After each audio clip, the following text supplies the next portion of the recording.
Hello everyone. Today's video is about CPP disability, and I outline how to get approved on your first application and the do's and don'ts of getting approved. So let's get started. There are three main criteria you must meet to be eligible for CPP disability pension. 1, age. You must be between the age of 18 and 64 inclusive. Number 2, CPP contributions. You must meet certain contribution requirements. 3, severe and prolonged disability. You must be able to prove you have a severe and prolonged disability as defined by Service Canada. As I've said, you have to be between the ages of 18 and 64 to be eligible.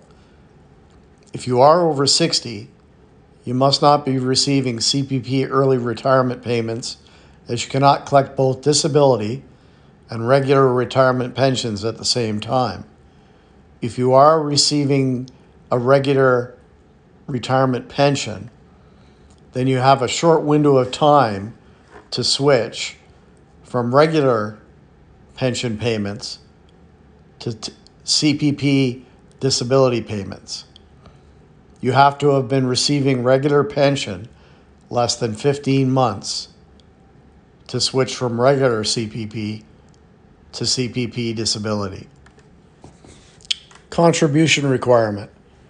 CPP disability benefits are only available to people who have made recent and sufficient contributions to the Canada Pension Plan.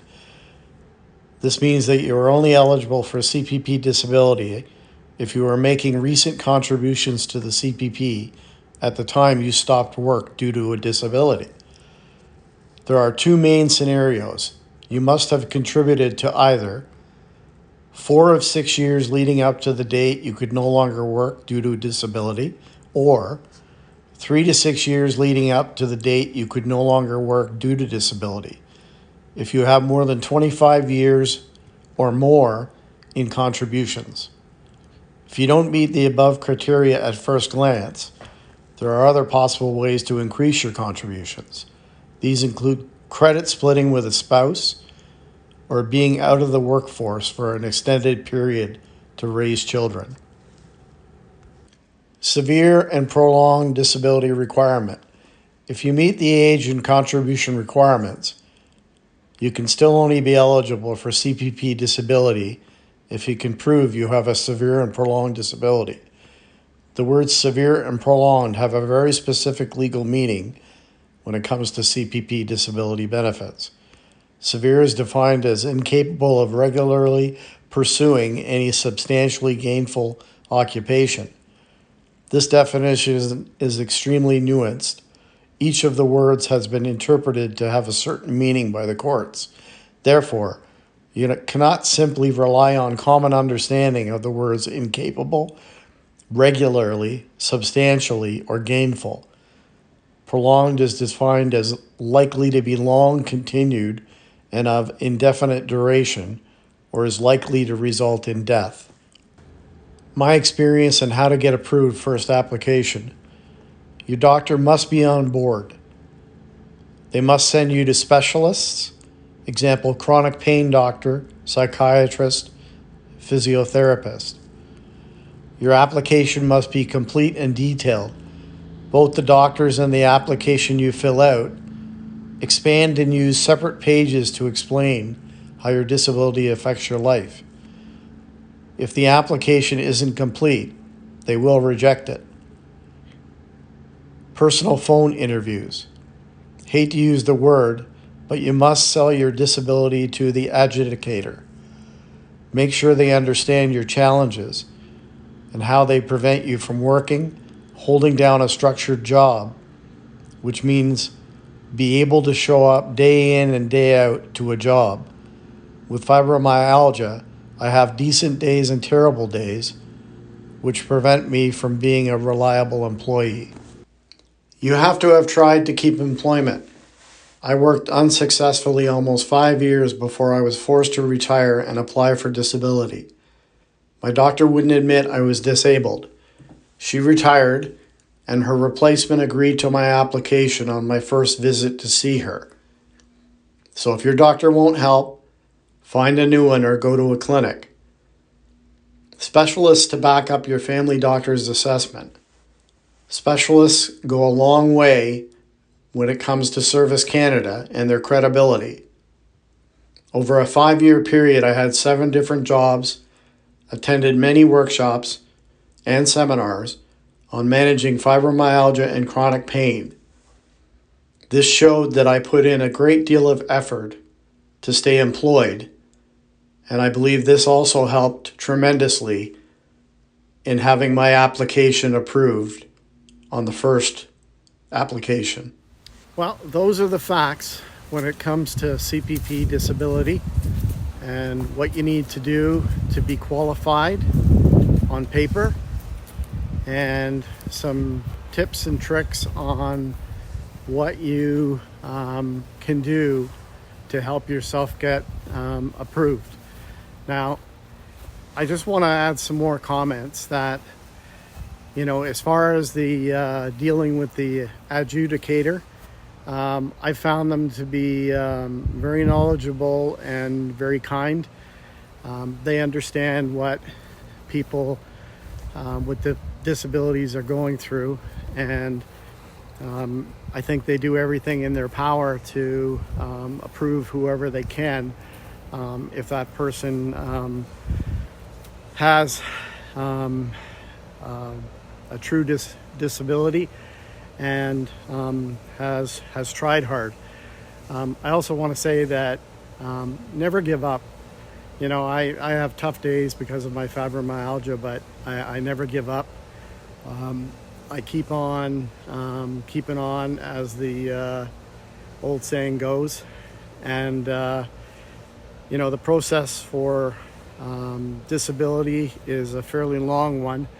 From the time you put in your application until you hear anything from Service Canada can be at least 4 months. You can call them and check up and see what's going on. Now, you will get a call from an administration person when they start to work on your file, and they'll ask you some simple questions: your social insurance number, your name, your address, and those types of things. And they'll tell you who your file's getting passed on to, and then you just have to wait. So that's about all I can say about CPP disability. Well, actually, it's not. If you're someone like myself who had to retire early, I had to retire at 60. I didn't plan on retiring at 60, but I could no longer work. So in that sense, it's been a godsend, because I am now able to get some extra funds each month that if I was just on regular CPP pension, I would have had to be dipping further into my retirement savings. The usual CPP regular pension is about $600 a month, and the average CPP disability pension is about $1,150 a month. There's other advantages to being on this program. They don't penalize you.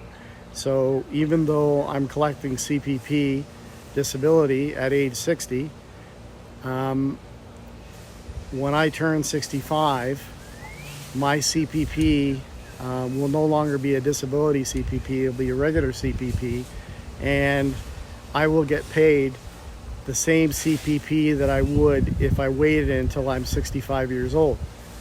So, it might not sound like a lot of money, but it's probably about $300 a month in my situation. And if you figure how much you would have to put away in RRSPs to get a indexed $300 a month pension, it's a substantial amount of money.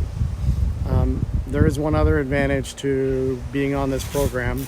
If you have any dependents under the age of 18, while you're on the program, you're entitled to $255 a month for them. which goes directly to them and is taxed to them. If you have any children in college, they are also eligible for that $255 a month as long as they are attending a certified community college or university. So that is a great help for my son, who's still in college. So all of these things can help, and it doesn't give you your health back, but at least it helps you survive in this world, and I'm grateful for that. Anyhow, I hope this video has been informative, and please subscribe, because I'm going to be doing a lot more videos on tax credits and how to make more money from a TFSA and tax advantages and all those sorts of things. And hit the like button, because it helps me out. And I enjoy doing these videos because I enjoy talking to people. So thank you very much. Have a great day, and we'll talk to you soon.